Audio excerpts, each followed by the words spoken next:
चॅनेलला सबस्क्राईब कधी त्या बेल बजावना शिंदे कदल व्हिडिओ अपलोड करके माननी Bagai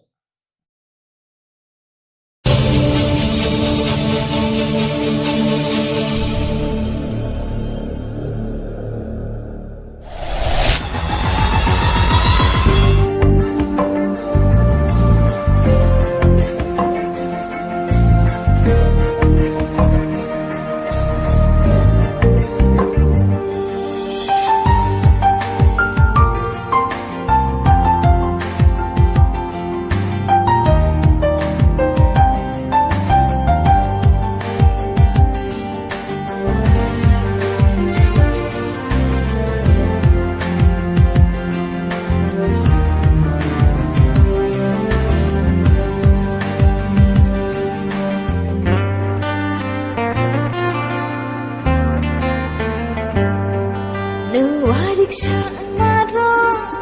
ini mokal filik maro, tamasha nai thong ba, tamasha nai thong ba. Nung wah riksha maro, ini mokal filik maro, tamasha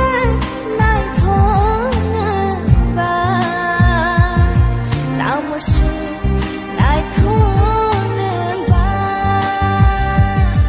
Nung warik sa maro nini mokol feeling maro amasu nai thong ba tamusu nai thong ba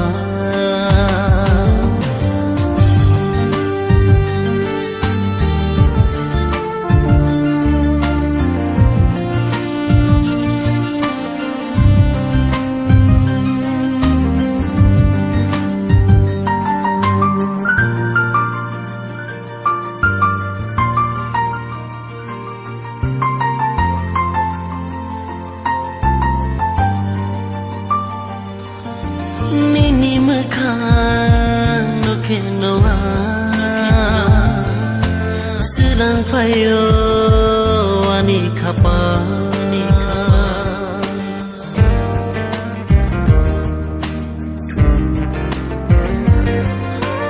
nini makan no kenoa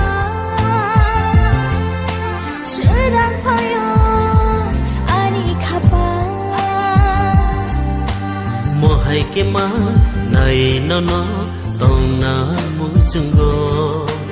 mohai ke ma nai no no tong na mu sungo nung warik sa maro nini mokal filik maro tamasha nai thong ba tamasha nai thong ba nung warik sa